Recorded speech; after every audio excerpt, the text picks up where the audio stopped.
3 நாளாக ட்ரை பண்ணி ஒரு வழியாக டிக்கெட் புக் பண்ணிவிட்டு வந்தாச்சுங்க. கேஜி சினிமாஸ் தான் வந்திருக்கோம் டூரிஸ்ட் ஃபேமிலி பார்க்குறக்காக.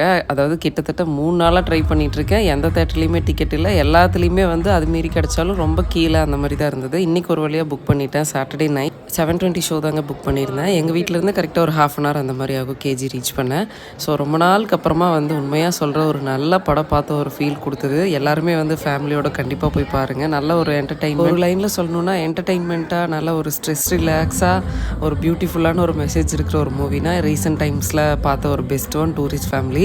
கம்ப்ளீட் பேக்கேஜ் சொல்லப்போனால் ஆக்சுவலி சூர்யானா பிடிக்கும், ஆனால் ரெட்ரோ பார்க்கணுன்னு தோணல. ரொம்ப ஃபைட்டாக இருக்கிற மாதிரி எனக்கு தோணிருச்சு. ட்ரெய்லர் பிடிச்சாதான் படத்துக்கே போவேன். ஹானஸ்ட்டாக சொல்லணுன்னா அது ரொம்ப செலக்டிவாக தான் பார்ப்பேன். பிரேக் டைம் என்ன வேணுமோ வாங்கிக்கன்னு கூட்டிகிட்டு போனேன். இந்த மசாலா ஸ்பைசஸ்லாம் போட்டு ஷேக் பண்ணுறக்கோசரம் பாப்கார்ன் வாங்கிட்டேன். போயிட்டு வரப்பவே பார்த்தீங்கன்னா 10 o'clock அந்த மாதிரி ஆயிடுச்சு. நான் மார்னிங் வந்துட்டு இட்லி குருமா வச்சுருந்தேன். அதவே வச்சு நைட் டின்னர் ஓட்டியாச்சு. ஸோ vlog பிடிச்சா நம்ம பேஜை ஃபாலோ பண்ணிக்கோங்க. தேங்க்யூ ஃபார் வாட்சிங்.